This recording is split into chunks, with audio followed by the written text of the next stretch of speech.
Hello friends, I hope we all are doing good. And आज जिसके बारे में हम बात करने वाले हैं वो है CDS एग्ज़ाम के बारे में, दैट इज़ रिटर्न पार्ट। तो रिटर्न पार्ट दो तरह से होता है, one is for OTA and one is for IMA, OTA and AFA, और जिसके अंदर नेवी भी INA भी आ जाता है, but that is only for naval thing and that is related to engineering. वो मोस्टली उसमें इंजीनियर्स के लिए ही होता है। तो जनरली जो पेपर देते हैं वो दो तरह से देते हैं, one is for IMA, AFA and INA and one is for OTA। OTA का जो एज लिमिट है that is 25 years and for CDS it is 24 years. But जो फॉर्म फिल कर सकते हैं वो हम IMA के लिए और जो ऑल द फोर्सेस हैं जो तीनों INA, AFA एंड IMA, इनके लिए हम सिर्फ 23 तक कर सकते हैं, बिकॉज 24 तक in the academy and same for OTA, that is 24 तक हम फॉर्म फिल कर सकते हैं और 25 तक हम एकेडमी के अंदर होने चाहिए। तो अब बात करते हैं इनके एग्ज़ाम के बारे में। तो CDS का exam as you know it is conducted by UPSC, Union Public Service Commission.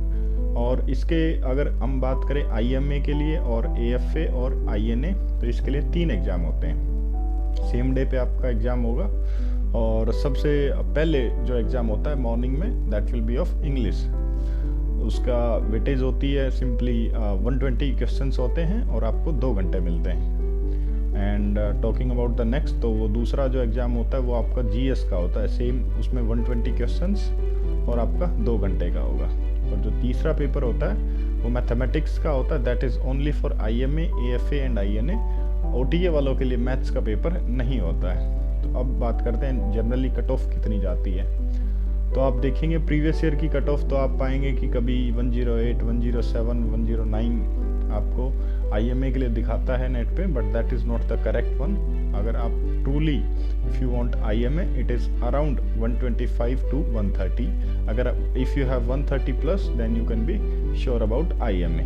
और अगर बात करें INA के लिए, तो if you have scored 110 sorry, तो if you have that marks then you can be sure about that. और अगर हम बात करें AFA के लिए, तो इफ़ यू हैव 135 प्लस और 140 so you can be sure about AFA। अब हम बात करेंगे कि इनकी प्रिपरेशन के बारे में। तो अगर हम सबसे पहले बात करें, सबसे पहले जो पार्ट है इंग्लिश पार्ट। इंग्लिश में मेन जो आपको reading skill that is the must require, because इसके अंदर पैराग्राफ्स आते हैं, PQRS अरेंज करने आते हैं, स्पेलिंग्स आती हैं, और इसके अंदर वोकैब का भी एक अच्छा पार्ट होता है, तो that also you have to take care. उसके लिए आपको नेक्स्ट वीडियो में I will enlist the books which are required for the preparation, because I myself have cleared it 2 times, तो मैं आपको अच्छे से बता पाऊँगा। तो अगर हम बात करें नेक्स्ट पेपर की, दैट इज़ GS पार्ट। तो GS में जो जनरली जो सारे सब्जेक्ट होते हैं that is geography, physics, chemistry, biology and other subjects like जितने भी बच गए आपके हिस्ट्री, इकोनॉमिक्स, तो ये सारे सब्जेक्ट्स, एनवायरनमेंट वगैरह सभी इसी में आते हैं। और आपके नेक्स्ट पेपर की बात करें, ये भी जो GS का पेपर होता है ये भी सिर्फ 120 क्वेश्चन होते हैं 2 घंटे में। और जो तीसरा पेपर आपका हो गया वो हो गया मैथमेटिक्स। तो मैथमेटिक्स में आपको जो है वही सेम, उसमें 100 क्वेश्चन होते हैं और उसमें एक क्वेश्चन 1 नंबर का होता है। और इन दोनों एग्जाम्स में 100 नंबर के होते हैं ये, जो इंग्लिश का और GS का, और लेकिन इनमें 0.8 का एक क्वेश्चन बन जाता है।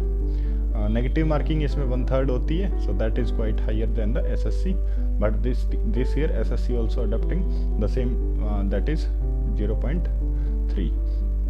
तो मैथमेटिक्स में इसमें जनरली एडवांस मैथ 60% रहता है, और जो अर्थमेटिक पार्ट है वो कितना रहता है इसमें 40%। तो आपको तैयारी करते टाइम उस बात का ध्यान रखना पड़ेगा। So this is basic video about how to prepare. In the next video I'll coming with the books that you need to read, और जो भी रिटर्न के टाइम पे आपको ध्यान रखने की चीज़ें हैं I will come with that. So for today let's keep it till here. Thank you and see you in the next video.